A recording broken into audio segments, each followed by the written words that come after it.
Praise the Lord. प्रभूच्या नावाला धन्यवाद देऊया प्रियांनो. पुन्हा एकदा देव बाप्पाने तुमच्या परिवाराची आठवण केली. प्रियांनो, देव बाप्पाला या समयामध्ये ज्या सेवकांना प्रभूने सेवेला बाहेर जाण्यासाठी नियुक्त केलेला आहे, त्या सेवकांना देवबाप आपल्या आत्म्याच्या प्रेरणेने कळवल्याशिवाय राहत नाही. प्रियांनो, जेवढी आम्ही आमच्या स्वतःची काळजी घेत नाही, याच्यापेक्षा काही अधिक पटीमध्ये देवबाप आपल्या विश्वासणाऱ्याची, आपल्या सेवकांची काळजी घेतो. पण काळजी त्यांचीच जास्त घेतो ज्यांना आत्मा चालवित आहे. जे आत्म्याच्या प्रेरणेने चालण्यामध्ये प्रभूच्या इच्छेप्रमाणे तयार आहेत, त्यांना तर प्रभू क्षणभराचंही अंतर देत नाही. प्रियांनो, आत्म्याच्या प्रेरणेने चालण्यामध्येच आम्हाला आशा आहे की आम्ही निश्चित स्वर्गात जाऊ. आत्म्याने जे चाललेले नाहीत ना प्रियांनो, त्यांचा न्याय देव बाप्पाने निश्चित ठेवलेला आहे. आणि देव बाप्पाने न्यायाविषयी बायबलमध्ये वचनं पण तसे ठेवलेले आहेत. म्हणून या भक्तीची सुरुवात आपण सर्वप्रथम प्रार्थनेने करणार आहोत आणि बंधू आपल्यासाठी सुरुवातीची प्रार्थना करतील. पवित्र पवित्र पवित्र परमेश्वरा, खरोखर तू महान आहे. मान सन्मान गौरव मी सर्व तुला देतो. हे माझ्या पित्या, आमच्याकडून काही गोष्टी चुकल्या असतील तर आम्हाला त्याची क्षमा कर. आणि प्रभू, आमच्या बाबतीत आम्ही खूप प्रयत्न करत आहे, परंतु त्याला आमचं बरोबरीचा पाठिंबा मिळत नाही. तर प्रभू, मी मागच्या पेरणे ब्रदरच्या द्वारे सांगितले का प्रभू, आता तूच बघ आमच्या बाबतीत मग करायचं की नाही. म्हणून मी सर्व तुझ्यावरच सोपवलेलं आहे. आणि पगारे पास्टर येताना जाताना त्यांचा प्रवास सुखाचा आनंदाचा करण्याचा पाहिजे. ही तुला पवित्र चरणी प्रार्थना करतो. आमेन.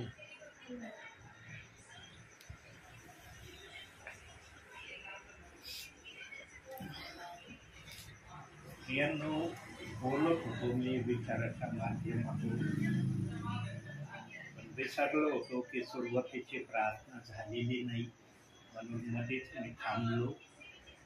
पवित्र आत्मा ज्या मार्गाने बोलायला आरंभ करतो ना, पवित्र आत्मा ते विधान, तो विषय तसाच पुढं नेतो जसा त्याला नेण्याची अपेक्षा आहे. आत्म्याच्या प्रेरणेने चालणारे प्रियजन एक दिवशी स्वतःला खरोखर आम्ही आत्म्याने आणि नवीन शरीराने प्रभूच्या दरबारामध्ये हजर आहोत, उपस्थित आहोत. प्रभूचं राजासन आम्ही पाहत आहोत आणि त्या राजासनावर जसं प्रगटीकरणामध्ये आम्ही वाचलं होतं पृथ्वीवर की राजासनावर कुणी बसलेला आहे. जो बसलेला आहे त्याला आम्ही आता प्रत्यक्षात पाहत आहोत. प्रियांनो, धन्य ते डोळे असतील, धन्य ते कान असतील आणि धन्य ते शरीर असेल जे प्रभूने आम्हाला स्वर्गामध्ये येण्यासाठी दिलेलं आहे, की आम्हाला प्रभूच्या उपस्थितीमध्ये प्रभू समोर राहण्याची आम्हाला संधी मिळणार. पण ही संधी अवघड पण आहे, ही संधी सोपी पण आहे. अवघड म्हणलं तर एका गोष्टीने फार डोंगरापेक्षा जबरदस्त अवघड होऊ शकतं. आम्ही जर वचनाप्रमाणे ऐकलं नाही तर आमच्यासाठी अवघडाचा मार्ग तयार झाला समजायचा. पण आम्ही वचनाप्रमाणे ऐकलं आणि तसं करण्याचा प्रयत्न केला तर आमचं नेटाने का होईना स्वर्गापर्यंत जाण्याचा रस्ता आम्ही प्रभूच्या वचनाप्रमाणे तयार करत आहोत असं विश्वासणाऱ्यांना सेवकांना म्हणायला काही एक हरकत नाही. पण ज्यांना आत्मा चालवित नाही प्रियांनो, योएल संदेश त्याने शेवटची भविष्यवाणी बायबलमध्ये केलेली आहे. शेवटल्या काळी माझ्या आत्म्याचा वर्षाव तरुण तरुणीवर मी करणार. देव बाप आपल्या वचनाशी प्रामाणिक आहे. वृद्धांना स्वप्न पडतील ते प्रभूच्या आत्म्याच्या प्रेरणेने स्वप्न पडतील. जे आम्हाला वास्तविक आम्हाला स्वप्न पडतात ना कधी कधी ते स्वप्न नसणार आहेत. प्रभूच्या आत्म्याच्या प्रेरणेने येणारे स्वप्न अतिशय आशीर्वादित असे स्वप्नी ते असणार आहेत. तरुणांना पण प्रभूने सोडलं नाही, वृद्धांनाही. अंतिम समयामध्ये काही ना काही दिल्याशिवाय प्रभूचा आत्मा राहणार नाही असं योएल 2:28 वचनामध्ये देवबाप बोलत आहे. प्रियांनो, काय आम्हाला देवाने अवघड काम सांगितलंय का? काय मोठं ओझं देवबापाने आमच्या खांद्यावर किंवा डोक्यावर ठेवलंय का? फक्त देवाच्या आज्ञा कागदापेक्षा ज्या हलक्या आहेत त्या आज्ञांना होय म्हणायचंय आणि त्याप्रमाणे करण्याचा नेटाने प्रयत्न करायचा आहे. आम्हाला फक्त प्रयत्न करता येऊ शकतो. आम्ही खात्रीपूर्वक म्हणू शकत नाही की हे मी करणारच, हे माझ्याकडून होणारच, याच्यामध्ये अडखळण येणारच नाही. असे उद्गार आमच्या मुखातून कदापिही निघू शकत नाही.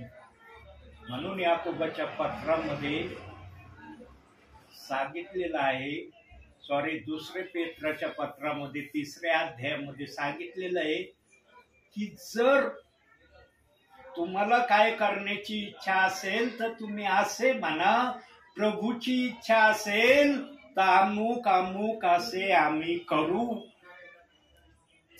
प्रभूची इच्छा असेल तर करू, प्रभूची इच्छा नसेल तर आमच्या बळाने आमच्या शक्तीने काही एक होणं संभव नाही. आत्मेला जे करण्याचा अधिकार आहे ना, तो अधिकार आमच्या बुद्धीला आमच्या शक्तीला नाही आणि त्याने आम्ही कोणती गोष्ट साध्य करू शकणार नाही. पण आत्म्याच्या प्रेरणेने जर म्हटलं ना, आम्ही काही पण करण्यासाठी कधी अडखळणार नाही, कधी चिंताक्रांत होणार नाही, कधी आम्हाला त्या करण्यामध्ये कुठली हानीही होणार नाही. आत्म्याच्या प्रेरणेने चालणं अतिशय धन्यतेचं चालणं आहे प्रियांनो. आज बायबलमध्ये निरनिराळे संदेश, निरनिराळे प्रेषित, निरनिराळे सेवक, निरनिराळे विश्वासणारे नवीन करारामध्ये होऊन गेले. ते सर्वजण आत्म्याच्या प्रेरणेने त्यांनी केलं. मग शिष्यांना आपले प्राण द्यावे लागले, ते देखील त्यांनी आत्म्याच्या प्रेरणेने हसत हसत आपले प्राण दिले. असं कुडकुडत, अरे द्यावाच लागन मला प्राण, याच्याशिवाय दुसरा उपायच नाही माझ्याजवळ, अशा अनुषंगाने शिष्यांनी आपले प्राण दिले नाही. स्व इच्छेने त्यांनी आपल्या प्राणाला प्रभूच्या नावाने सोडून देण्याचा निर्णय घेतला. मग ते त्यांचे प्राण किती हाल अपेष्टेने त्या दुष्ट दुर्जनांनी काढले तो भाग वेगळा आहे. पण ज्यांचे पण प्राण प्रभूच्या नावाने शिष्यांचे गेले ना प्रियांनो, ते सर्व शिष्य प्रभूसाठी रक्त साक्षी आहे की त्यांनी प्रभूसाठी आपले प्राण दिले. प्रभूसाठी प्राण देणं इतकं सोपं समजू नका प्रियांनो. कोणी कोणासाठी आपला प्राण देऊ शकत नाही. अहो, आम्हाला काटा लागला तर आम्हाला कळतं काय वेदना आहेत आणि काय वेदनेचा अनुभव आम्ही काटा टोचल्याने घेतो. प्रियांनो, धन्य शिष्यांचं नाव उगाच दिलं नाही. म्हणून 12 शिष्यांचं नाव प्रगटीकरणाच्या 21व्या अध्यायामध्ये 12 ढोंडे 12 प्रेषित अशा अनुषंगाचं वचन प्रगटीकरणामध्ये देव बाप्पाने ठेवले. देवाच्या आत्म्याने पण त्यांना सन्मानित करण्यामध्ये कुठलीही कसर सोडलेली नाही. 12 शिष्यांनी जे सांगितलं, जे शिकवलं, जे करण्याचा रस्ता दाखवला, त्याप्रमाणे आजच्या विश्वासणाऱ्यांना, आजच्या सेवकांना चालणं गरजेचं आहे. आणि 12 शिष्यांनी प्रामुख्याने प्रेषितांची कृत्ये 2 अध्याय 38व्या वचनाच्या आधारावर सेवा कशी करायची ते प्रामुख्याने शिकवलेलं आहे. घरोघरी जाऊन त्यांनी हे शिक्षण दिलेलं आहे. घरोघरी जाऊन त्यांनी प्रभूचा मेज घेतलेला आहे. प्रभूची भाकर विश्वासणाऱ्यांबरोबर मोडलेली आहे. बायबलमध्ये ते तसे वचन देव बाप्पाने ठेवलेले आहेत. अतिशय मेहनतीची, अतिशय कष्टाची सेवा 12 प्रेषितांनी केली. त्यांनी जो पाया रचलेला आहे त्याच पायावर इमारत बांधली जात आहे. त्या पायावर तीच इमारत बांधली जात आहे ज्या इमारतीचा रस्ता 12 शिष्यांनी दाखवलेला आहे. जो कोणी त्या 12 प्रेषितांनी दाखवलेल्या रस्त्याप्रमाणे बांधकाम करत नाही, त्यांचं बांधकाम त्या पायावर बांधलं जात नाही.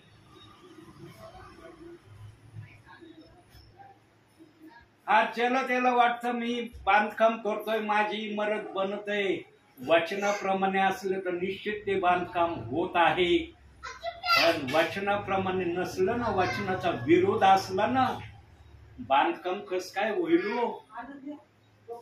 प्रामुख्याने 12 शिष्यांनी प्रेषितांची कृत्ये 2 अध्याय 38व्या वचन कसं आहे, त्या वचनाप्रमाणे कसं चालायचं हे आत्म्याच्या प्रेरणेने त्यांनी निरनिराळ्या प्रांतामध्ये, निरनिराळ्या ठिकाणी जाऊन आत्म्याच्या प्रेरणेने शिक्षण दिलं. निरक्षर अनफळ होते ते, लिहिता वाचता येत नव्हतं. पण प्रेषितांची कृत्य 4 अध्याय 30-31 वचनाप्रमाणे ते फक्त देवाची प्रार्थना करायचे आणि देव बाप्पाला म्हणायचे, आम्ही जेव्हा पण वचन सांगायला उभं राहू तेव्हा तुझा आत्मा आम्हाला सहाय्य करो. ते माझ्यासारखा असा संदेश तयार करून जात नव्हते. त्यांच्याजवळ वया नव्हते बरं का. कोणत्याही शिष्याजवळ वही नव्हती. ज्यांना लिहिता वाचता येत नाही ते काय वही घेऊन जाणार आहे? वहीमध्ये लिहावं लागतं. आता या वहीत मध्ये मी लिहिलंय, मला लिहिता वाचता येतंय म्हणून लिहिलंय मी. 12 शिष्यांना काही लिहिताच येत नव्हतं, वाचताच येत नव्हतं. ती कोणत्या वहीमध्ये काय लिहून घेऊन जात होते? पण देवाचा आत्मा त्यांच्या बरोबर होता. येशू ख्रिस्ताने जे अभिवचन त्यांना स्वर्गरोहण होण्या अगोदर सांगितलं होतं यरुशलेम मध्ये, की यरुशलेम सोडून जाऊ नका. देव बाप्पाने ज्या देणगीविषयी सांगितलेलं आहे त्या देणगीची तुम्ही वाट पहा.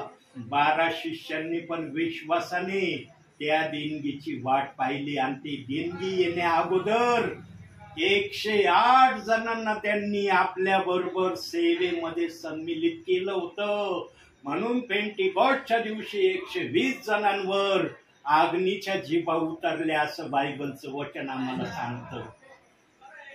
ते येशू ख्रिस्त स्वर्गात जरी गेला तरी यरुशलेम मध्ये 12 शिष्य शांत नाही बसले. त्यांनी यरुशलेम मध्येच 108 जणांना आपल्यासारखे विश्वासी तयार केले आणि 10 दिवसामध्ये ते तयार केले 108 जणांना. किती पवित्र आत्मा त्यांच्या बरोबर कार्य करणारा होता. जो आत्मा येणार होता त्या आत्म्याला येण्याच्या अगोदर त्यांनी 108 जणांना प्रभू करता तयार केलं. फार महान सेवा झालेली 12 प्रेषितांची. प्रियांनो, आज 12 प्रेषितांच्या सेवेचा ना हेडसाळपणा इनडायरेक्टली चाललेला आहे. डायरेक्ट कुणी म्हणत नाही आम्ही 12 शिष्यांच्या शिक्षणाचा हेडसाळपणा करतो, पण इनडायरेक्टली वागण्यातून लगेच लक्षात येतं ज्यांच्या जवळ आत्मा आहे ना त्यांना ताबडतोब कळतं की हे 12 शिष्यांच्या शिक्षणाचा हेडसाळपणा करत आहे. 12 प्रेषितांनी मध्ये 28-19 वचनाचा प्रचार केला नाही. पेंटिकॉस्टचा दिवस येण्या अगोदर पर्यंत पण त्यांनी मध्ये 28-19 वचनाचा प्रचार केला नाही. त्यांनी देवाने जे सांगितलं होतं त्या देणगीची वाट बघा ना आमच्या सोबत राहा असं त्यांना सांगितलं असन. आम्ही नव्हतो ऐकायला की 12 शिष्य 108 जणांना तयार करण्यासाठी काय बोलत होते, पण प्रामुख्याने ते हेच बोलले असतील. येशू ख्रिस्त स्वर्गरोहण होण्या अगोदर आम्हाला म्हटलेलं आहे की पित्याने देव केलेल्या देणगीची तुम्ही वाट पहा. आम्ही त्या देणगीची वाट पाहतो. तुम्हाला पण जर त्या देणगीची वाट बघायची असली तर आमच्या बरोबर तुम्ही राहा. आणि 108 जण त्या 12 प्रेषितांबरोबर राहिले. त्या समाजातले ना प्रियजन ऐकणारे होते. या समाजातले प्रियजन ऐकणारे आहेत पण करणारे नाही. ऐकायला भरपूर ऐकतात, करायची वेळ आली ना नाही जमत. प्रीती प्रीती फार प्रीतीचं मोठमोठ्याने भाषण देतात, मोठमोठ्याने प्रीतीविषयी बोलतात, पण जेव्हा करण्याची वेळ येते ना तेव्हा त्यांची प्रीती पुढे जाते त्यांनाच कळत नाही. ही अवस्था आहे आजच्या विश्वासणाऱ्यांची, काही सेवकांची पण. खऱ्याला मरण नाही प्रियांनो. मी खरं बोलायला कधी घाबरत नाही. माझा देव घाबरणार नाही तर मी कशाला घाबरू. माझा देव ना सुधारण्यासाठी बोलतो. माझा देव बिघडण्यासाठी नाही बोलत कोणाला. जे तसे नसतील त्यांनी तसं बनावं म्हणून पवित्र आत्मा बोलतो.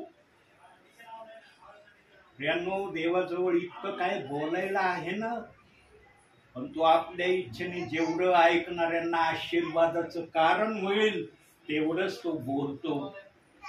त्याच्याजवळ अमाप खजिना आहे. शल्मोनाला जर एवढं ज्ञान, चातुर्य, बुद्धी, ज्ञान दिलं तर विचार करा मग. शल्मोनाला जर एवढं मिळालं तर देव बाप्पाजवळ केवढं असन. शाबाची राणी आली शोध घेत घेत.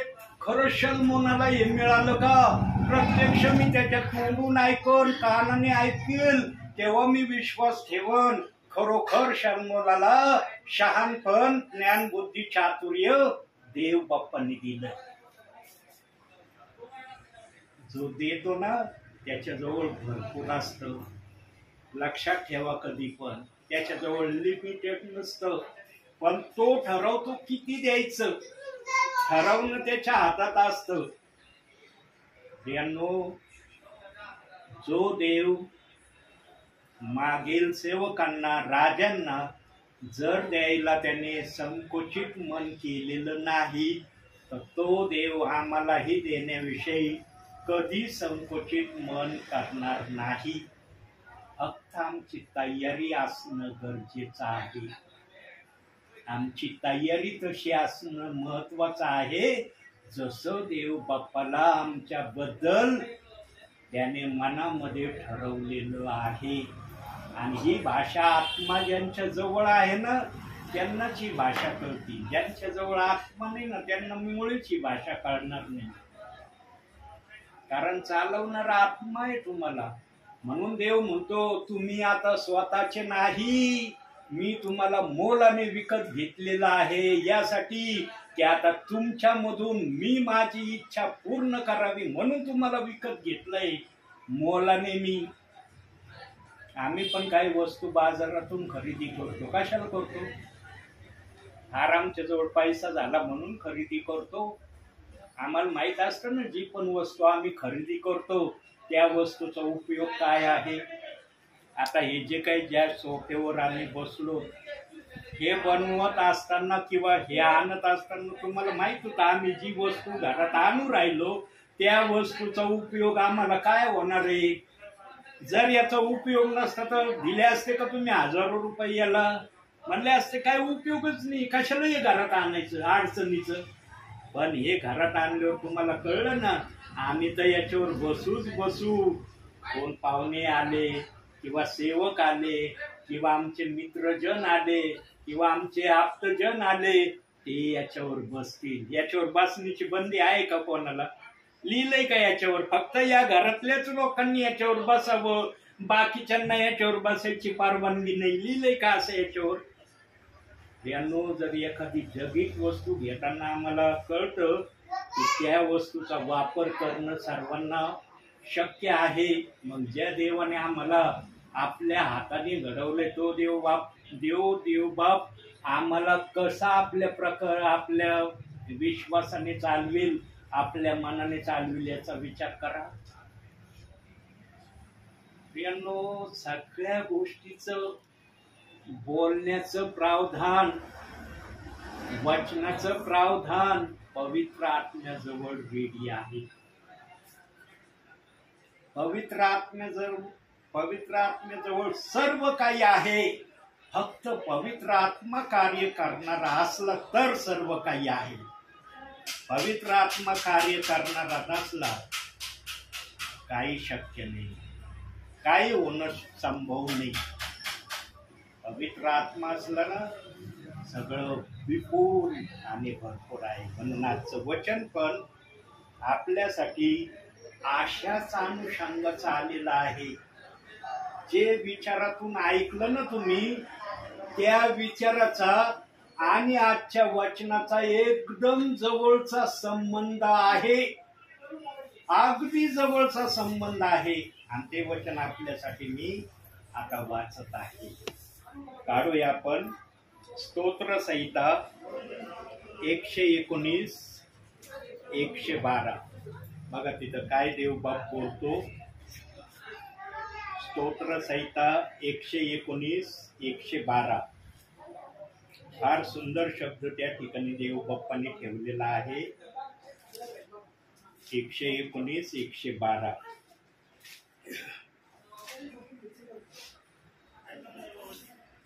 तुझे नियम सर्वदा शेवटपर्यंत पाळण्याकड मी आपले मन लाविले आहे. प्रभूवर विश्वास ठेवला तेव्हा याच अनुषंगाने विश्वास ठेवला ना. प्रभू शेवटपर्यंत तुझ्या नावात राहीन, शेवटपर्यंत तुझा ऐकण्याचा प्रयत्न करीन, शेवटपर्यंत प्रार्थना करण्यासाठी मी स्वतःला तयार ठेवीन, शेवटपर्यंत माझ्या ज्ञानामध्ये भर पडावी म्हणून मी बायबल वाचित जाईन.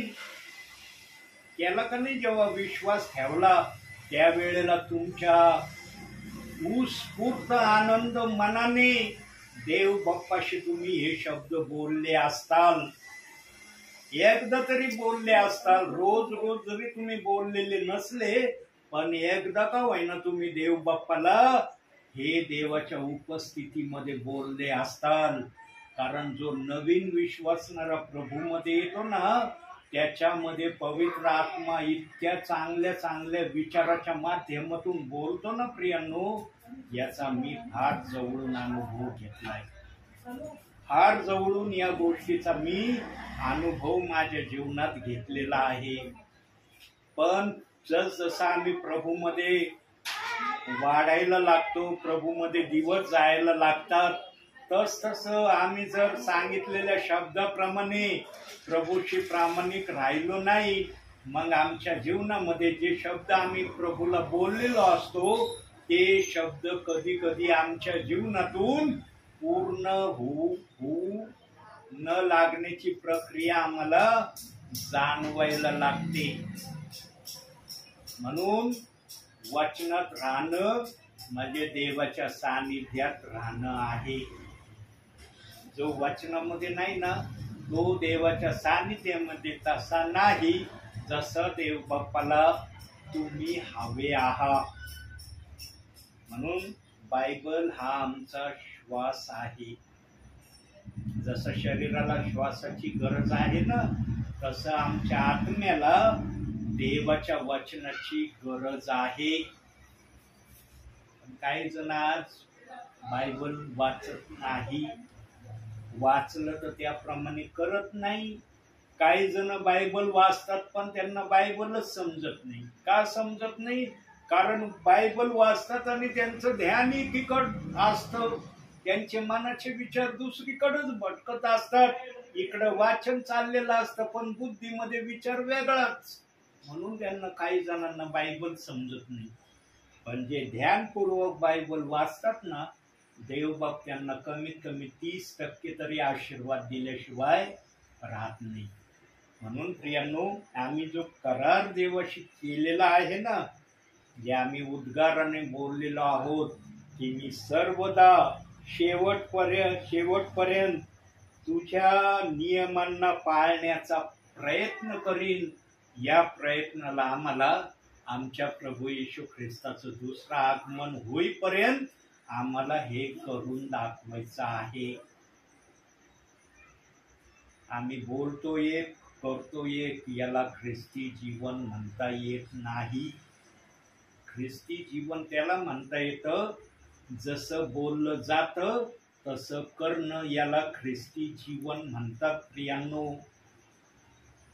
आज फार मोठमोठ्या गोष्टी आम्ही संदेशामध्ये कधी कधी ऐकतो, कधी ओपन मीटिंग मध्ये ऐकतो, कधी चर्च मध्ये ऐकतो, कधी हाऊस प्रेयर मध्ये ऐकतो.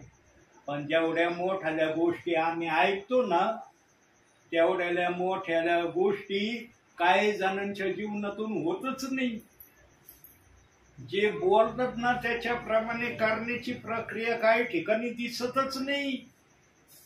आणि याचा मला फार जवळून अनुभव आलेला आहे आणि मी अनुभव घेतलाय याचा. जे बोललं जातं ना ते केलं पाहिजे तर त्या बोलण्याला किंमत आहे. जर बोललं एक आणि केलं नाही ना त्या शब्दाला काय अर्थ राहत नाही प्रियांनो. म्हणून बघा, खळखळ वाजणारं पाणी आहे ना त्याच्यामध्ये कुणी पण बिनधास्तरित्या चालतं बरं का, खळखळ वाजणाऱ्या पाण्यामध्ये. पण जे पाणी शांत असतं ना तिथं जायला मनुष्य 10 वेळेस विचार करतो हे फार शांत पाणी आहे, हे खोल आहे का काय मला माहिती नाही. आणि विशेष करून पावसाचं जर पाणी असलं, नवीन एरियात जर आम्ही असलो त्या ठिकाणी तर आमचा फार गोंधळ उठतो. अरे एरिया नवीन आहे, जागा नवीन आहे, हे पाणी अतिशय शांत आहे, याच्यात जर पाय ठेवला तर आम्ही बुडू की काय आम्हाला खात्री सांगता येत नाही. पण ओळखीची जागा असली ना, शांत पाणी जरी असलं तरी आम्हाला कळतं अरे पाणी फार खोल नाही, आम्ही आरामशीर पलीकडे जाऊ. आम्हाला सर्व गोष्टीची खात्री झाल्याशिवाय आम्ही पुढचा पाऊल टाकीत नाही. तसं प्रियांनो, आमच्या भावी जीवनामध्ये आम्ही जे काही प्रभूच्या उपस्थितीमध्ये किंवा प्रभूच्या सानिध्यामध्ये आम्ही जे बोलू ना ते करण्याचा आम्ही प्रयत्न केला पाहिजे. आम्ही फक्त प्रयत्न करण्याच्या अधीनतेचे विश्वासणारे सेवक आहोत. आमच्या बळाने आमच्या शक्तीने आम्हाला काही एक करणं संभव नाही. सर्व आत्म्याच्या प्रेरणेने होणं संभव आहे. म्हणून आम्ही प्रभूच्या सानिध्यामध्ये सतत असलं पाहिजे.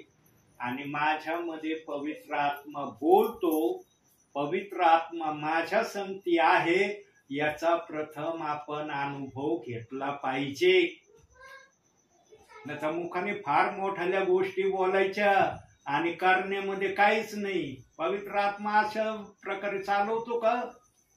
असं चालवतो विश्वासणाऱ्यांना, असं चालवतो सेवकांना. प्रियांनो, 12 प्रेषितांच्या जीवनाकडे आम्ही लक्ष दिलं ना, खरोखर देवाच्या आत्म्याप्रमाणे 12 प्रेषित करणारे होते. म्हणून शास्त्री, सदुकी, फरीसी हे नेहमी त्यांच्या माग लागायचे. याजक धमक्या द्यायचे, प्रभू येशू ख्रिस्ताच्या नावाने काय बोलू नका, प्रभू येशू ख्रिस्ताच्या नावाने चमत्कार करू नका. नेहमी 12 शिष्यांना बोलायचे. पण 12 शिष्यांनी कधी त्यांच्या सांगण्याप्रमाणे केलं नाही.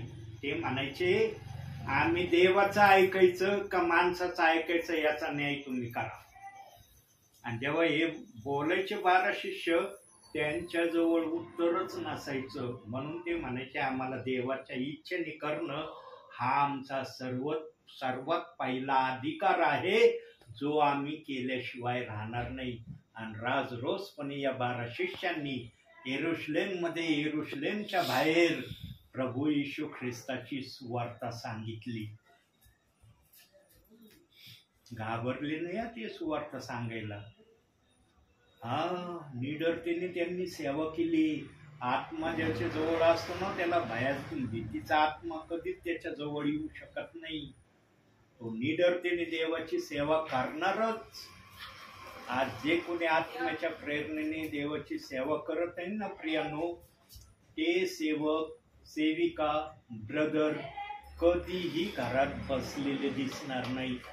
एक तरी परिवारामध्ये ते जाऊन देवाचं वचन सांगितल्याशिवाय त्यांना चैन पडत नसेल.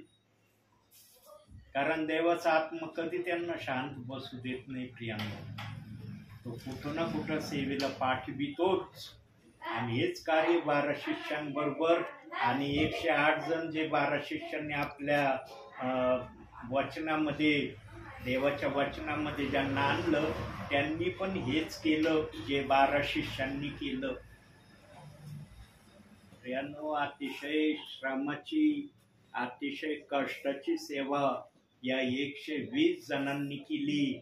म्हणून आज जगाच्या कान्याकोपऱ्यामध्ये प्रभू येशू ख्रिस्ताचं नाव आहे. कोणीतरी पाया भरणी केली. त्या पाया भरणीवर आज निरनिराळ्या ठिकाणी वचनाप्रमाणे बांधकाम चाललेलं आहे. म्हणून वचनात सांगितलंय, प्रत्येक बांधणाऱ्याचं बांधकाम अग्नीसमोर ठेवलं जाणार आहे.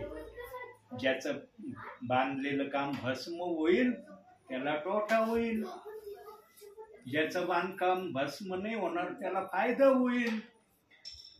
बायबलमध्ये पुरावे दिलेत प्रियांनो प्रत्येक गोष्टीचे. बायबल पुराव्याअभावी पवित्र आत्मा बोलतच नाही. जो पण विचार निघतो ना त्याला वचन साक्षीदार असतं. जे सेवकाला माहित नसतं ते देवाच्या आत्म्याला माहित असतं. म्हणून 12 शिष्यांनी पण देवाच्या आत्म्याच्या प्रेरणेने सेवा केली. त्यांना काय माहिती नव्हतं वचनाचं, पण आत्मा त्यांना जे बोलायला सांगायचं ते बोलल्याशिवाय राहत नव्हतं. त्यांच्या बोलण्याने भूमिकंप व्हायचा. प्रेषितांचे कृत्य 4 अध्याय 31व्या वचनात सांगितलंय, प्रार्थना जर केली तर भूमिकंप व्हायचा, भूमी हादरायची त्यांच्या प्रार्थनेने. इतका पवित्र आत्मा 12 शिष्यांबरोबर कार्य करणारा होता. आज जो तो म्हणतो मी पवित्र आत्म्याने भरलोय, पवित्र आत्मा माझ्या बरोबर आहे, चांगली गोष्ट आहे प्रियांनो, काही वाईट गोष्ट नाही. पण तो पवित्र आत्मा जे सांगतो ते तुम्ही करतात का? जेव्हा पवित्र आत्मा काय सांगतो तेव्हा तुम्ही पवित्र आत्म्याच्या विपरीत करता का? याची तपासणी करा. पवित्र आत्मा कधी गलत सांगणार नाही. पवित्र आत्मा कधी चुकीच्या रस्त्याने कोणाला नेणार नाही. पवित्र आत्मा ज्याच्याकडून आपलं काम करून घेणार आहे त्याला आशीर्वाद दिल्याशिवाय सेवेला तो पाठवित नाही. आणि आशीर्वाद काय माहिती का? जेव्हा आशीर्वादाची गोष्ट येते ना, तेव्हा काही जणांच्या लक्षात येतं, अरे यांना बंगला आहे का, यांना 4 व्हीलर गाडी आहे का, यांच्या अंगावर चांगले चांगले कपडे आहेत का, सूट घालतात का, हे सफारी घालतात का, हे सेंट वगैरे मारून सेवेला निघतात का, हे विचार काहींच्या डोक्यात येत असतील. आशीर्वाद कोणता हवाय माहितीये? देव बाप्पाने मला वचनाने भरलेलं आहे का, देवाचं वचन माझ्या हृदयात मी जपून ठेवलंय का, वचनाला जपून ठेवण्यासाठी मी बायबलमध्ये नेहमी पाहिलंय का, बायबल वाचन मी करतो का. देव बाप पण उठून सुटून कोणाला सेवक नाही बनवीत, सेविका पण बनवित नाही, ब्रदरही बनवित नाही. ज्यांनी तयारी केलेली आहे ना, ज्यांच्या आडात आहे त्यांनाच म्हणतो जा सेवेला. ज्यांच्या आडात नाही ना, ते बहुसंख्येने जात सेवेला.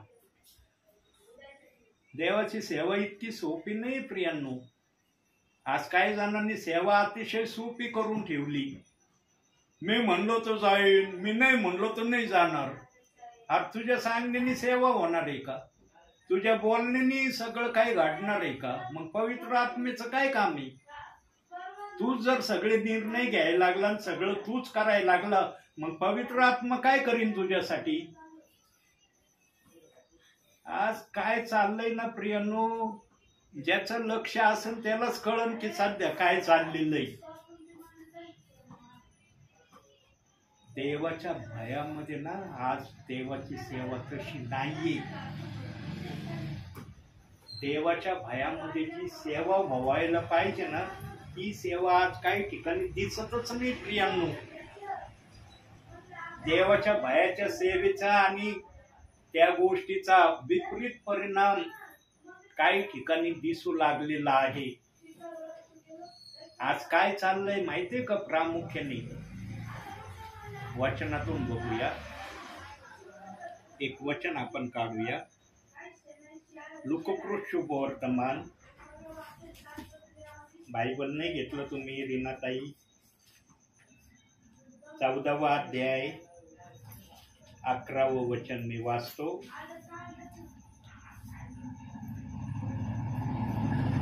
कारण जो कोणी आपणाला उंच करीतो तो नीच केला जाईल, व जो आपणाला नीच करीतो तो उंच केला जाईल. ही प्रक्रिया आज प्रामुख्याने काही ठिकाणी होत नाही, काही ठिकाणी होत आहे. आज स्वतःला नीच करणं बहुसंख्य विश्वासणाऱ्याला, सेवकाला मान्य नाही. आज ज्याला त्याला चढाव ओढ लागली, मी याच्यापेक्षा वर चढ होईल, याच्यापेक्षा मी भारी होईल, याच्यापेक्षा मी श्रेष्ठ होईल, ही कॉम्पिटिशन आज चाललेली आहे. पवित्र आत्मा कॉम्पिटिशन कधी करत नाही बर का. हा, कॉम्पिटिशन पवित्र आत्मा कधीच करत नाही. पवित्र आत्मा लीन जे आहेत ना, दीन जे आहेत ना, त्यांच्यावर कृपा करणारा आहे. पवित्र आत्म्याच्या डिक्शनरीमध्ये कॉम्पिटिशन नावाचा शब्दच नाहीये प्रियांनो. आणि पवित्र आत्मा कधी ही कॉम्पिटिशनची इच्छा पण धरत नाही. पण आज जो तो स्वतःला उंच करण्याच्या प्रक्रियेमध्ये अग्रेसर होत चाललाय, अरे मीच उंच होईल, मीच असा होईल, मीच तसा होईल, माझीच अशी प्रसिद्धी होईल, बस या गोष्टीकडे काहींचं लक्ष लागलंय. बोलून तर दाखवित नाही, पण त्या वाटेने चालल्याशिवाय राहत पण नाही. चालण्याचा रस्ता तोच असतो, पण बोलून दाखवित नाही. नाही ना, मला या गोष्टीसाठी नाही करायची प्रभूची सेवा. पण जेव्हा कृतीमध्ये दिसतं ना, तेव्हा कळतं की यांची सेवा करण्याची इच्छा काय आहे. पवित्र आत्मा कधी अशा गोष्टींना मान्यता देत नाही. पवित्र आत्मा फक्त मान्यता कशाला देतो माहिती का? कशाला मान्यता देतो पवित्र आत्मा? हरवलेल्या, चुकलेल्या, मन खिन्न झालेल्या, प्रभूपासून ज्यांचं मन दुःखित झालेलं आहे, त्यांना प्रभू आपल्याकडे आणण्याची अपेक्षा ठेवतो आणि या कार्यासाठी पवित्र आत्मा सेविकाच्या द्वारे ब्रदरांच्या द्वारे आपल्या लोकांशी आजही बोलत आहे. हे आहे पवित्र आत्मेचं काम. पवित्र आत्मा तुटलेल्या लोकांना आनंदी करणारा आहे. पवित्र आत्मा हे नाही सांगत तू उंच हो, म्हणून लिहिलंय तिथं, जो स्वतःला उंच करील त्याला नीच केलं जाईल. देवाचं वचन आहे ते देवाने लिहिलंय, हे का मी वचन नाही लिहिलेलं. प्रियांनो, कधीही जीवनामध्ये तुम्ही सेवक असा, विश्वासणारे असा, स्वतःला उंच करण्याचा कधीच प्रयत्न करू नका. स्वतःला नेहमी दीन नम्र ठेवण्याचा प्रयत्न करा आणि नेहमी आपल्या जीवनातून प्रभू येशू ख्रिस्त कसा उंच होईल याच्याकडे बारकाईने लक्ष द्या. आज अनेकांचं लक्ष प्रभू येशू ख्रिस्ताला उंच करण्याकडे नाही बरं का, स्वतः उंच होण्याकडे काहींचं लक्ष लागलंय. बोलून दाखवित नाही, पण त्यांच्या आचरणातून, त्यांच्या कृतीतून ज्यांना आत्मा चालवितो ना त्यांना कळल्याशिवाय राहत नाही यांचं कशा प्रकारे प्रभूमध्ये चालणं चाललंय. दीन नम्रपणे देवाची सेवा करणारा ताबडतोब देवाचा आत्मा दाखवून देतो की ही दीन नम्रतेची सेवा चालली. देवाचा आत्मा जर सगळ्या गोष्टी बोलतो तर देवाचा आत्मा एवढंच बोलू शकत नाही का? आणि जो दीन नम्रतेची सेवा करतो ना त्या सेवेला फळ पण आल्याशिवाय राहत नाही. फळ आल्याशिवाय राहत नाही. एक जरी फळ आलं ना तर देवबाप एक फळाने संतुष्ट होतो. म्हणून देवबाप म्हणला, जेथे दोघे किंवा तिघे माझ्या नावाने एकच चित्त आहे त्यांच्यामध्ये मी आहे. जिथं 3 लाख आहेत ना तिथं पण देवाचा आत्मा आहे. जिथं 2 या 3 आहे तिथं पण देवाचाच आत्मा आहे. बघा, देवाचा आत्मा भेदभाव नाही करत येण्याविषयी. फक्त सेवकाजवळ आत्मा असणं गरजेचं आहे. तो आत्मा त्याला दीन नम्र केल्याशिवाय राहत नाही. आत्मा चालवितो त्यांना.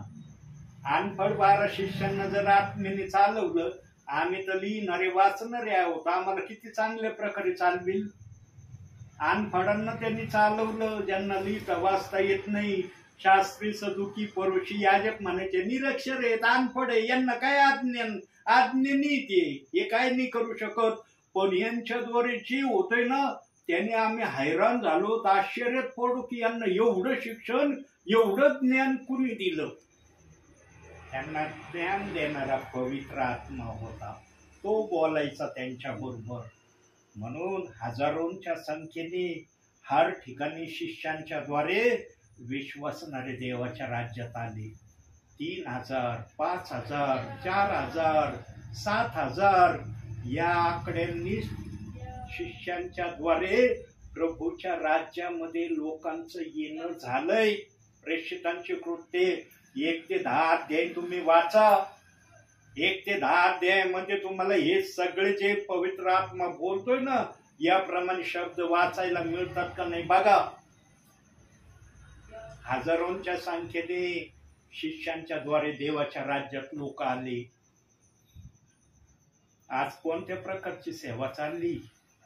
आज फक्त चढाओढीची सेवा आहे. मी याच्यापेक्षा श्रेष्ठ होतोय का, त्याच्यापेक्षा श्रेष्ठ होतोय का, आणि माझं नाव लौकिक होतंय का, बस याच्याकडे जास्त करून लक्ष लागलंय. पण जे तहानलेले भुकेलेले आत्मे आहेत त्यांना वचनाची गरज आहे. ते वचनाने तृप्त होणार आहेत, वचनाने ते आशीर्वादित होणार आहे. याच्याकडे फार थोडे देवाच्या दासांचं आज लक्ष लागलेलं आहे. आज कॉम्पिटिशन जास्त चालली. मी याच्यापेक्षा श्रेष्ठ होतोय का, त्याच्यापेक्षा श्रेष्ठ होतोय का. अरे कॉम्पिटिशन साठी देव बाप्पाने तुम्हाला आपल्या राज्यात घेतलेलं नाही. देवाचं गौरव व्हावं यासाठी देवाने आपल्या राज्यात तुम्हाला घेतलंय. काहींना विसर पडायला लागलाय. म्हणून वचन आलं की जो स्वतःला उंच करील तो नीच केला जाईल. आणि जो स्वतःला नीच करील देव बाप त्याला उंच केल्याशिवाय राहणार नाही. देवाचा शब्द ना मधापेक्षाही गोड आहे. त्याच्यामध्ये कुठली भेसळता नाही. देव जे बोलतो ते करून दाखवतो. आज प्रामुख्याने काय चाललेलं आहे माहिती का प्रियांनो? विभिन्न ठिकाणी दाखवतो जरा वचनातून, वचनाच्या पुराव्यानिशी दाखवतो. माझ्या मनचं नाही सांगत मी. काढूया एक वचन, नीतिसूत्रे शास्त्राचा मध्यभाग स्तोत्रसंहितेनंतर. स्तोत्रसंहिता संपलं की नीतिसूत्र लागेल. 15वा अध्याय 1 वचन वाचा.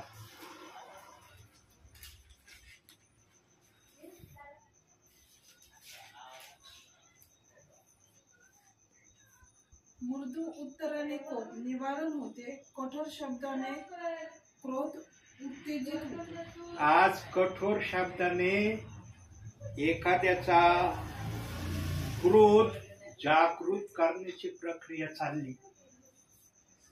कठोर शब्द बोलले जातात प्रियांनो. काही ठिकाणी असे कठोर शब्द बोलले जातात ना की ते कधी कधी ऐकणाऱ्यांना ऐकूशी वाटत नाही, पण मजबूर असतात ते. कारण देवाच्या सानिध्यात बसलेले असतात. म्हणून आत्मा त्यांना म्हणतो शांत राह, ऐकून घे, काही नको बोलू. सर्वच ठिकाणी असं चाललंय असं नाही. कोणत्याच ठिकाणी असं होत नाही असं पण नाही. काही ठिकाणी या वचनाप्रमाणे चाललंय प्रियांनो. अंतिम समय ना देव बाप्पाने हर विश्वासणाऱ्यांसाठी, सेवकांसाठी सुधारण्यासाठी तो अंतिम समय ठेवलाय.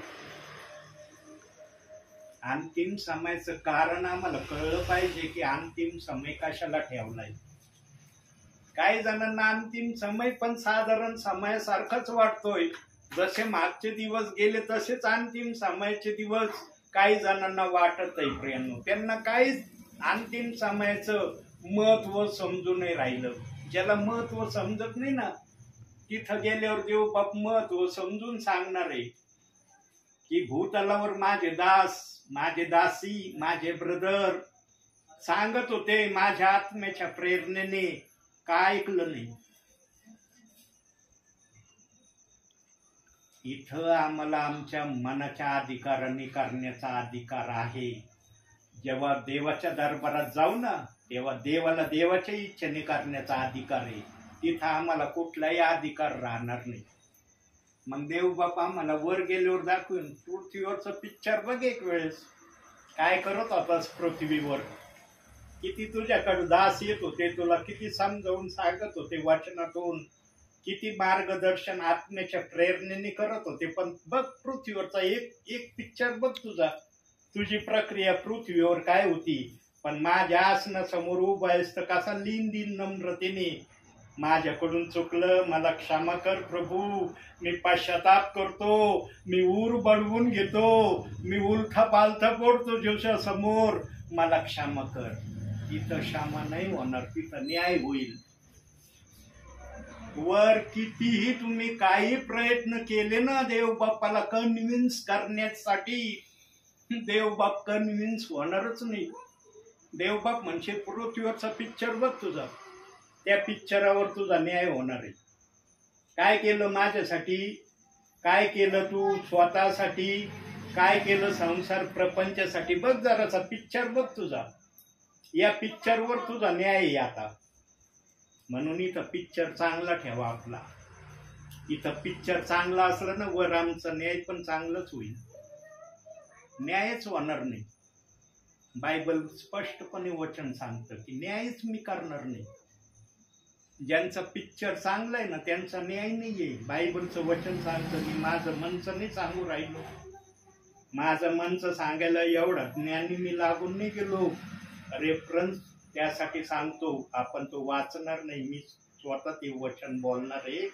योहान शुभवर्तमान 5वा अध्याय 24व्या वचनामध्ये सांगितलंय, जो माझे वचन ऐकतो त्याप्रमाणे करतो त्याला सार्वकालिक जीवन देव बाप्पांनी देण्याचं ठरवलेलं आहे. त्याच्यावर न्यायाचा प्रसंग येणार नाही. तो मरणातून जीवनात पार गेला आहे, अशा अनुषंगाचं वचन त्या ठिकाणी देव बाप्पांनी ठेवलंय. इथं पिक्चर चांगला ठेवावा लागल.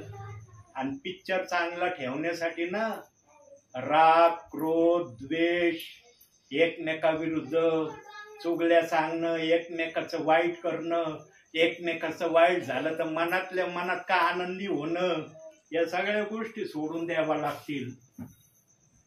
चांगलं काय करावं लागल?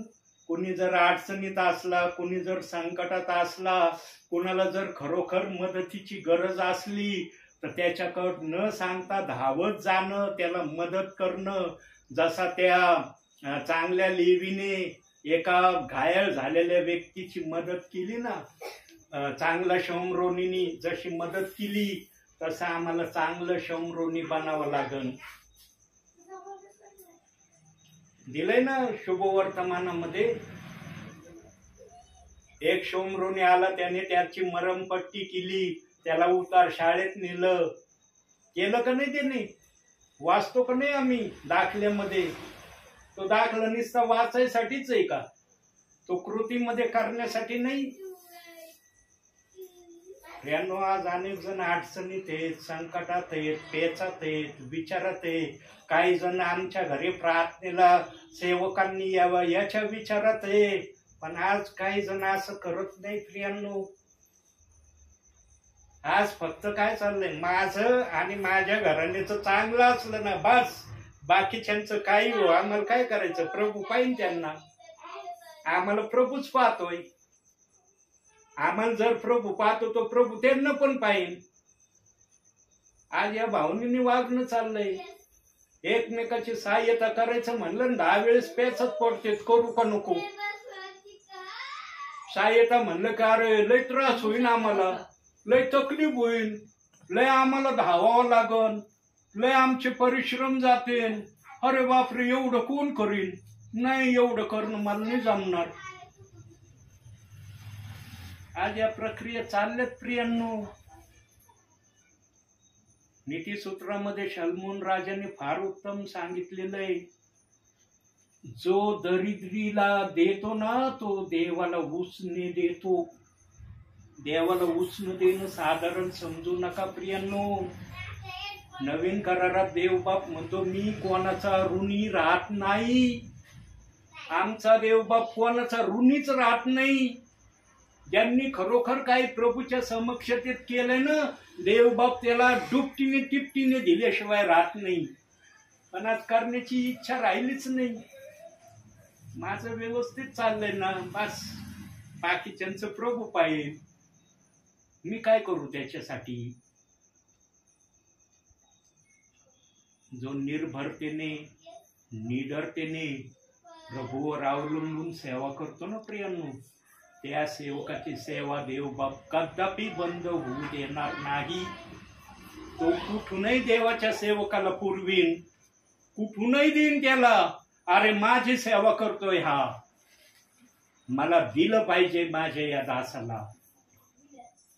अहो ज्याचं सहाय्य करतात देव आहे ना, त्याला कशाची कमी नाही. मला देव सहाय्य करतो म्हणून मी सेवा करतोय. मी खरं सांगतो तुम्हाला, नंतर मी माझ्या तोंडाने सांगतो, मी प्रभूची सेवा करण्याच्या लायकीचा व्यक्ती नाही. मी माझ्या तोंडाने माझी कबुली देतो. कारण माणूस जे करतो ना ते त्याला देवबाप आठवून देतो. तू काय केलेलं आहेस, तू जे केलेलं आहे ते सेवेसाठी योग्य आहे का? आणि ज्याला त्याला आपलं पाप माहित असतं. देवबाप कोणाचं पाप कोणाला कळू देत नाही, असं राहू देत नाही. प्रत्येकाला आपलं पाप देवबाप कळू देतो की तू काय केलेलं आहे जीवनामध्ये. एक संधी देवबाप देतो सुधारण्याची, एक संधी. जे केलंस ना त्याच्यापासून माघार घे आणि चांगलं करण्याची प्रक्रिया कर. मी देवाला हेच म्हणलं, माझ्याजवळ काही नाही प्रभू, फक्त तुझी सेवा करण्यासाठी धावण्यासाठी माझ्याजवळ वेळ आहे माझ्या शरीरात थोडी बहुत ताकद आहे तुझ्या सेवेला जाण्यासाठी. हे माझ्या जवळ आहे, याच्यासाठी जर तुला माझा उपयोग करून घ्यायचा असला ना, मी तयार आहे. बाकी माझ्या जवळ दुसरं काही नाही तुला देण्यासाठी. जो नम्रतेने लीनतेने देवासमोर खरी आपली हकीकत व्यक्त करतो ना, खरंच बोलतो ना देवाच्या समक्षतेत, देव बाप त्याला कधी नाकारित नाही. 2 प्रकारच्या सेवा माझ्याकडून देव बाप्पांनी केल्यात आणि करून घेत आहे. पहिली सेवा मत्ते 28-19 वचनाची सेवा मी केली. भरपूर सेवा केली प्रियांनो. अजूनही नगरमध्ये अनेक सेवक आहेत, ते साक्षीदार आहेत. खरंच एलिएझर पगारेने मत्ते 28-19 वचनाची सेवा जीव तोडून केली. पण जेव्हा देव बाप्पाने प्रेषित 2:38 वचनाच्या सेवेसाठी कॉलिंग केलं, तिथं पण मी देवाला म्हणलं नाही या सेवेचं काय करू. इथं भरपूर झाली सेवा. या सेवेमध्ये माझे चांगले चांगले स्टँडर्ड परिवार मला भेटलेत. आता या वचनाकडे आल्यावर हे लोक ऐकतील का हे वचन. सवाल जबाब नाही केला देवाला, सगळं सोडून दिलं. अनेक पाळक वर्ग, अनेक विश्वासणारे म्हणले, ब्रदर त्या सेवेकडे जाऊ नका, कुणी तुमच्या संपर्कात राहणार नाही, कुणी तुम्हाला आपल्या घरी प्रार्थनेला या म्हणणार नाही, तुम्ही गेले तर तुमची प्रार्थना होऊ देणार नाही. मी त्यांना देवाच्या आत्म्याच्या प्रेरणेने काय म्हणलो माहिती का, त्यावेळेत त्या समयात काय म्हणलो माहिती का, म्हणलं माझ्या बरोबर कुणी नसलं ना चालेल, माझ्या बरोबर माझा प्रभू असला ना, माझ्या बरोबर सर्व काही आहे. आणि सुरुवातीला झालं पण असंच. जे मी ऐकलं तसंच झालं. ज्या पण दरवाज्यावर नाही तुमची प्रार्थना नको आम्हाला, तुमचा फेथ बदली झालाय, तुमचं शिक्षण बदली झालंय, तुम्ही ओनली जीसस मध्ये गेला, आता तुमची आम्हाला प्रार्थनेची काय आवश्यकता नाही. अनेक ठिकाणी मी ऐकलं. झळ खावा लागते अगोदर. 2 वर्ष अशा झळा खाल्ल्या, मी त्रासून गेलो. मी देवाला म्हणलं, देव बाप्पा 2 वर्ष झालं मी काय तुझ्या सेवेमध्ये शब्द ऐकतोय, हे जर तू कंटिन्यू ठेवलं तर मला तू या वचनाकडे आणण्याचा काय सार आहे, काय अर्थ मी घेणार. प्रियांनो, पहिले करंथीकरांचं पत्र 10वा अध्याय 13वे वचन सांगितलं देव बाप्पांनी, मी तुमची परीक्षा तुमच्या सहनशक्तीच्या पलीकडे घेणार नाही. अगदी खरं देव बाप बोलतो त्या वचनामध्ये. 2 वर्ष मला फार त्रास सहन करावा लागला सेवेमध्ये, पण त्यानंतर देव बाप्पाने असे काही माझ्यासाठी मार्ग, असे काही दरवाजे उघडायला सुरुवात केली प्रियांनो, तर मीच आश्चर्यात पडलो की अरे एकच काय व्हायला लागलं. अरे मी तर निंदेचे शब्द, त्रासाचे शब्द, छळाचे शब्द, अपमानाचे शब्द ऐकणारा काय माझ्याकडून देव बाप करून घेऊ राहिलाय. निरनिराळ्या लोकांनी निरनिराळ्या गावातल्या विश्वासणाऱ्यांना सांगितलं, एलिएझर पगारीचा संदेश ऐका. अहो असा संदेश आहे त्यांच्याजवळ, जो संदेश तुम्ही कधी ऐकला नसेल. आजही ते परिवार साक्षीला आहेत प्रियांनो. बाप्तिस्मेसाठी आजही परिवार रेडी आहेत. आज बंधूंनी प्रार्थनेमध्ये पुन्हा एकदा बाप्तिस्मेचं उच्चारण केलेलं आहे. तुमच्यामुळं त्यांचे बाप्तिस्मे मी थांबवले. आज पुन्हा बोलत आहे मी, तुमच्यामुळं त्यांचे बाप्तिस्मे थांबलेत प्रियांनो. आणि ते वाट बघत आहेत की ज्या परिवारात बाप्तिस्मेचा शब्द देव बाप्पाच्या सेवकाला ऐकायला मिळाला, ते प्रियजन लवकर तयार होतील. आता तुम्ही नेटाने कशी तयारी करता ते तुम्हाला आणि प्रभूला माहिती. मी जे बोलतो ना ते करून दाखवणारं सेवक आहे. जिथं मला पहिला बाप्तिस्म्याचा शब्द ऐकायला मिळाला ना, त्यांचा बाप्तिस्मा झालाच पाहिजे. इतर ठिकाणी तर मला लगे रेडी झालेत ते. पण तुमचं काय, देवाने न्यायच्या समाज जर विचारलं, पहिला बाप्तिस्म्याचा शब्द तुला कुठं ऐकायला भेटला होता, कोणत्या परिवारात तू हा शब्द ऐकला होता, तिथं आत्मा खरं बोलत. पाचरणी परिवारात मी ऐकला होता. केलं का बाप्तिस्मा? पाहिला नाही केला. का नाही? कारण ती लवकर भेटली, त्यांचं मी करून टाकलं. हे तयार नव्हते म्हणून यांना म्हणलं थांबा. प्रियांनो, देवबाप सर्वांना आपल्या बरोबर घेऊन चालण्याची इच्छा ठेवतो. देवबाप आजही तुमच्याकडे फार आशेने पाहते. तुम्ही पाहता का नाही माहिती नाही, पण देव आजही तुमच्याकडे आशेने पाहतोय. म्हणून येतोय या ठिकाणी. मी वेळ घालवायला येत नाही. आता आज मला शिवाजीनगरला जायचं होतं. शिवाजीनगरवाल्यांना निघण्यापूर्वी फोन केला मी. त्यांना म्हणलं मी नाही येणार आज, वाट नका बघू माझी, क्यारे पगारे पास्टर येणार आहेत, आम्ही रेडी होऊन बसलो. म्हणलं नाही येणार, तुमचं ठिकाण देव बाप्पाने मला दाखवलं नाही. मला जे ठिकाण दाखवलं तिथं मी जाणार आहे. त्यांना नाही सांगितलं मी कोणत्या ठिकाणी जाणार आहे, कारण देवबाप म्हणला मी दाखवीन तिथं जायचं. तिथं कार्य होईल, तिथं सेवा होईल, तिथं वचन येईल. मी सांगन तिथं नाही गेला, मग तुझ्या बुद्धीने काय करायचं कर. प्रियांनो, रेडी व्हा.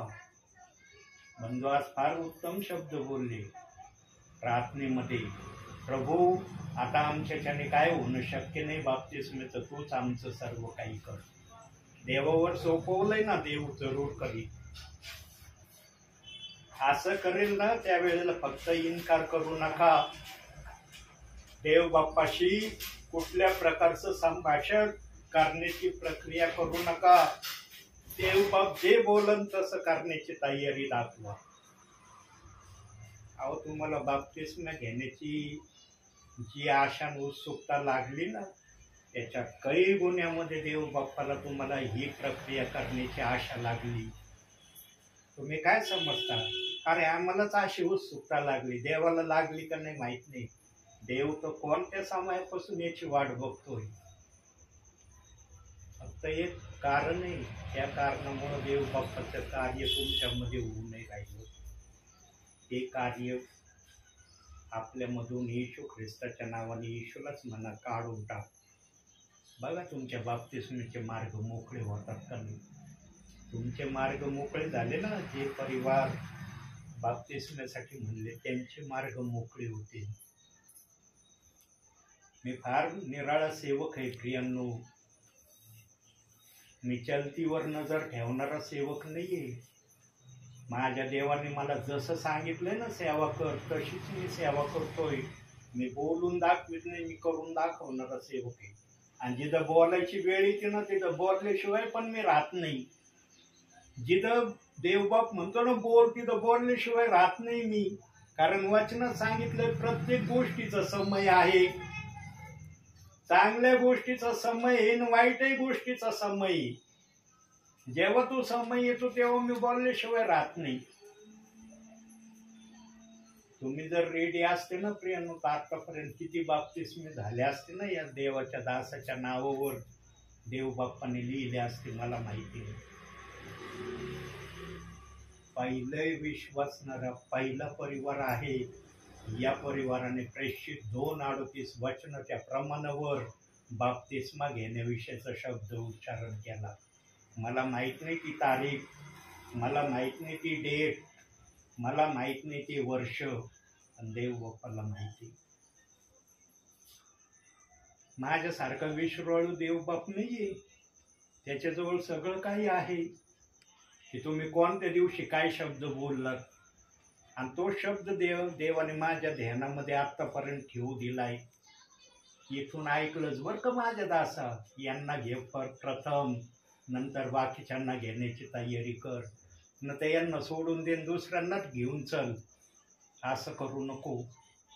का प्रभू 99 मेंढराला सोडून दिलं आणि एकाला धुंडायला गेला? 99 काय मोठे नव्हते काय प्रभूसाठी?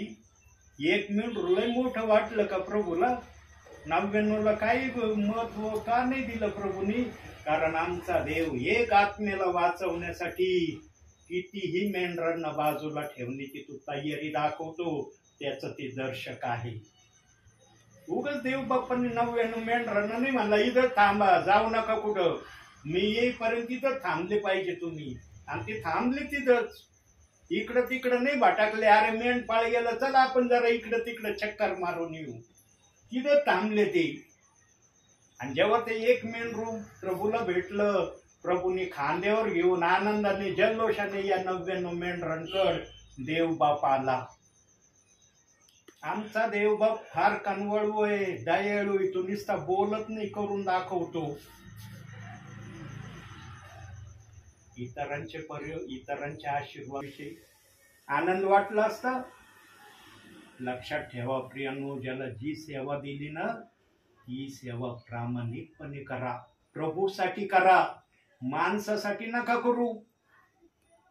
आणि कधी ईर्ष्या मनामध्ये कोणासाठी आणू नका, कोणासाठी कपटही मनामध्ये ठेवून चालू नका. कोणाचं वाईट होत असलं तर त्याचं चांगलं करण्यासाठी धावून या. याला म्हणतात ख्रिस्ती जीवन. न तर एखाद्याचं वाईट होतंय, होऊ दे बा, मी काय करू, त्याला वाईट होतंय तर.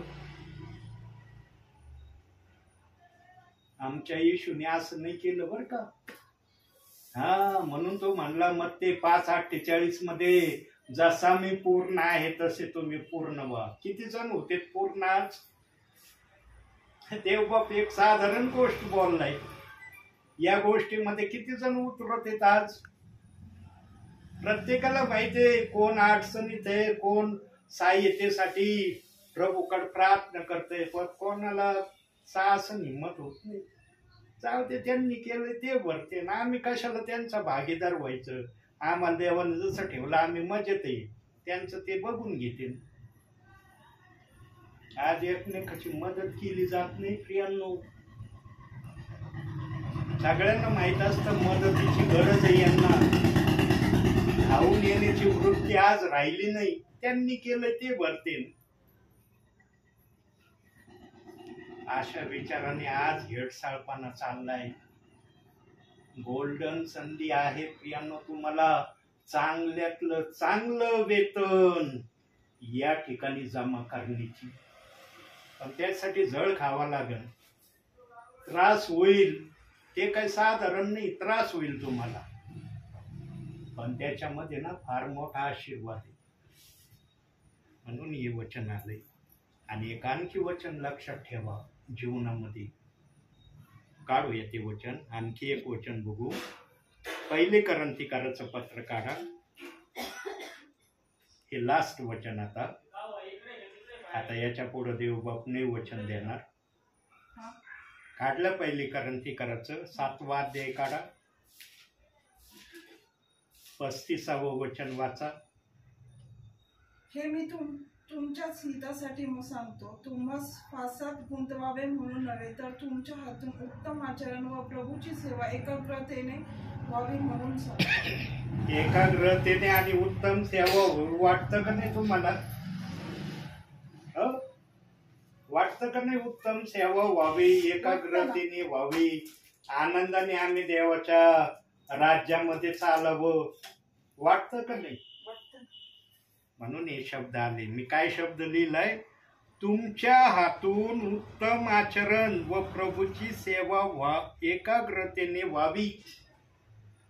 आज सगळ्यांना सेवा करूशी वाटती प्रभूची. सेवकाला वाटती, विश्वासणाऱ्याला वाटती. पण अट आणि शर्त ही आहे की आम्हाला गरजू व्यक्तीला त्याच्या समायामध्ये सहाय्य करण्यामध्ये जो आशीर्वाद आहे ना, तो सर्वश्रेष्ठ आशीर्वाद आहे.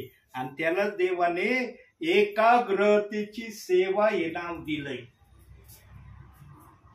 आज सेवा सगळेच करतात, पण आनंदामध्ये असलं सगळेच आहेत. मग पण एखादं दुःखात असलं ना, नाही वाटत, नाही दुःखात आहे, जाऊ दे, नको. ते दुःखातून बाहेर निघले ना, मग आपण विचार करू त्यांच्याकडे जायचा.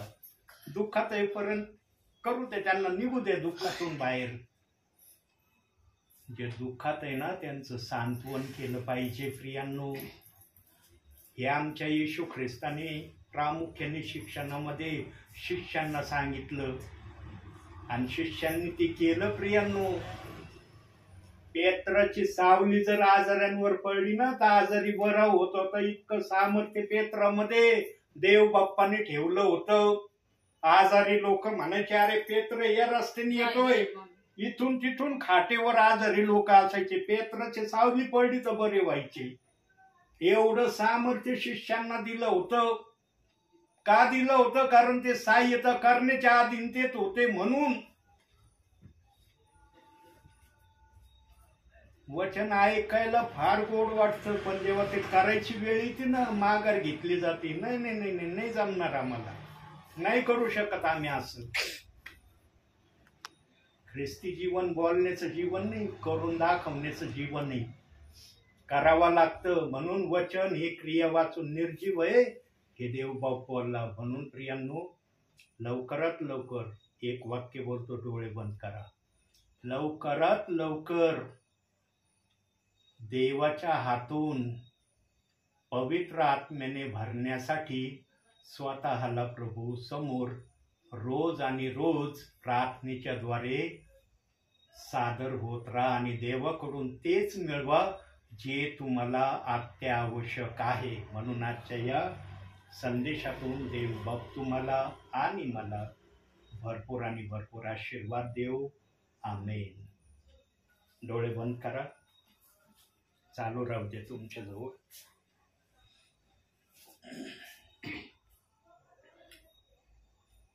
काही सेकंद आपण शांत राहूया प्रियांनो. फार देव तळमळीने बोललाय, कळवळ्याने बोललेला आहे. असंच देवबाप बोललेला नाही. मनाची तयारी करू, मन शांत करूया आपण, मग आपण प्रार्थना करू.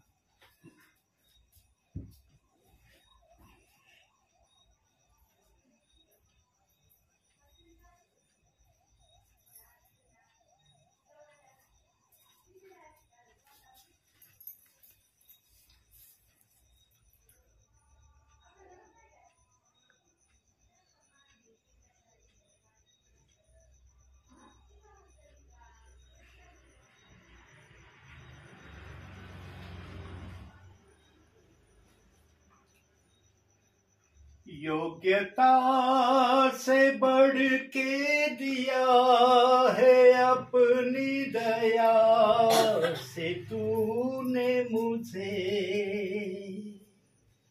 योग्यता से बढ़ के दिया है अपनी दया से तूने मुझे. मांगने से ज्यादा मिला मुझे. आभारी हूँ प्रभु मैं. मांगने से ज्यादा मिला मुझे. आभारी हूँ प्रभु मैं. धन्यवाद के साथ स्तुति गाऊंगा. हे यीशु मेरे खुदा, उपकार है तेरे बेशुमार. कोटि कोटि स्तुति धन्यवाद. योग्यता से बढ़ के दिया है अपनी दया से तूने मुझे. योग्यता से बढ़ के दिया है अपनी दया से तूने मुझे. मांगने से ज्यादा मिला मुझे. आभारी हूँ प्रभु मैं. मांगने से ज्यादा मिला मुझे. आभारी हूँ प्रभु मैं. धन्यवाद के साथ स्तुति गाऊंगा. हे यीशु मेरे खुदा, उपकार है तेरे बेशुमार. कोटि कोटि स्तुति धन्यवाद.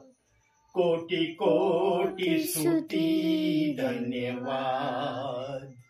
कोटी कोटी स्तुती धन्यवाद. होय माझ्या बापा, तुझ्या नावाला धन्यवाद देतो, तुझ्या नावाला उंचावतो. सर्वश्रेष्ठ नाव तुझं आहे माझ्या बापा. स्वर्गात, पृथ्वीवर, पृथ्वीच्या खाली एकच नाव आहे माझ्या बापा, ज्या नावामध्ये तारण आहे आणि ते नाव प्रभू येशू ख्रिस्त आहे. स्वर्गीच्या देवा, आम्ही हृदयापासून, आत्म्यापासून तुझे आभार आणि उपकार मानतो माझ्या बापा. तुला धन्यवाद देतो, तुझ्या नावाला उंच करतो माझ्या बापा. आमचा रयास होऊ दे, तू उंचावला जा माझ्या बापा, हीच आम्ही तुला प्रार्थना करतो. स्वर्गीच्या देवा, तुझ्या सर्व दयेबद्दल, तुझ्या सर्व उपकाराबद्दल आम्ही तुला मनापासून धन्यवाद देतो, तुझा जय जयकार करतो. होय माझ्या स्वर्गीच्या बापा. Praise the lord. Hallelujah. Glory master, gracious father, wonderful Jesus, worship you Jesus. Hallelujah, hallelujah. Thank you lord, thank you master. शेवटची प्रार्थना आपल्यासाठी अरीना ताई करतील. हे praise the lord. Hallelujah, hallelujah. हे परमेश्वरा, देव बाबा, हे आम्हाला पगारीपासून जे बाप्तिस्मासाठी सांगितलं आहे परमेश्वरा, तू आम्हाला त्यासाठी सहाय्य करशील परमेश्वरा, अशी मी तुझ्याजवळ प्रार्थना करते. माझ्या घरच्यांचे जे काही सर्व दुःख, जे काही तुझ्याकडे मागतायत परमेश्वरा, तू येशूच्या नावात त्यांना मागते, अशी मी तुझ्याजवळ प्रार्थना करते. प्रभू येशूच्या नावाने मागते, म्हणून ऐक तुझ्या. आमेन. आणखी मागतो स्वर्गीच्या देवा, आमच्या बहिणीने अतिशय कळवळ्याच्या वाणीने, अतिशय मोजक्या शब्दात तुला प्रार्थना केलेली आहे. विश्वासाची प्रार्थना कार्य करण्यास फार प्रबळ असते. आमच्या बहिणीने जे काही मागितलं आहे माझ्या बापा, ते तुला कळलेलं आहे.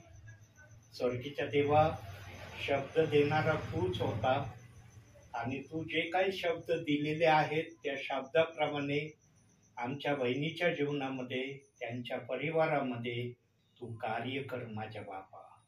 तू उंचावला जा, तू गौरविला जा, अशी मी तुला विनंती करतो माझ्या बापा. संपूर्ण हा परिवार तुझ्या भयेत आणि कृपेत तू आत्तापर्यंत ठेवलेला आहे. यापुढं पण या परिवाराला तू आपल्या भयेत आणि कृपेत ठेवशील आणि या परिवाराच्या द्वारे तू उंचावला, गौरविला जाशील, असा मी विश्वास ठेवतो माझ्या बापा. या घरामध्ये तुझी शांती राहू दे माझ्या बापा. या घरातल्या तेला, मिठा, पिठाला आणि सर्व वस्तूंना तू आशीर्वाद दे माझ्या बापा. या घराच्या सभोवती तुझे दूत यांच्या रक्षणासाठी सदैव तू उभे कर, अशी ही प्रार्थना करतो माझ्या बापा. आज आपल्या दासाला तुझ्या नावाने या ठिकाणी येऊन तुझी वचन सेवा आणि प्रार्थना दोहीही सेवा करण्याची पुन्हा एकदा तू संधी दिली, यासाठी धन्यवाद. मान, सन्मान, गौरव सर्व माझ्या बापा मी तुला देतो. धन्यता आणणारा प्रभू येशू ख्रिस्त याच्या प्रिय आणि गोड नावानं मागतो म्हणून तू ऐक माझ्या बापा. आमेन. हे आमच्या स्वर्गातील बापा, तुझे नाव पवित्र मानिले जाऊ, तुझे राज्य येऊ, जसे स्वर्गात तसे पृथ्वीवरही तुझ्या इच्छेप्रमाणे हो. आमची रोजची भाकर आज आम्हास दे, जसे आम्ही आमच्या ऋणाला ऋण सोडले आहे, तसेच तू आमचे ऋणे आम्हास सोड, आणि आम्हास परीक्षेत आणू नको, तर आम्हास वाईटापासून सोडीव. कारण की राज्य, सामर्थ्य आणि गौरव ही सर्व काळ तुझीच आहे. आमेन. प्रभू येशू रक्त की जय. प्रभू येशू रक्त की जय. प्रभू येशू रक्ताचा जय जयकार असो. आमेन.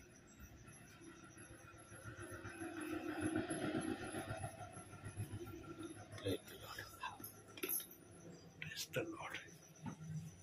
Praise the Lord. Praise the Lord. Praise the Lord. Praise the Lord.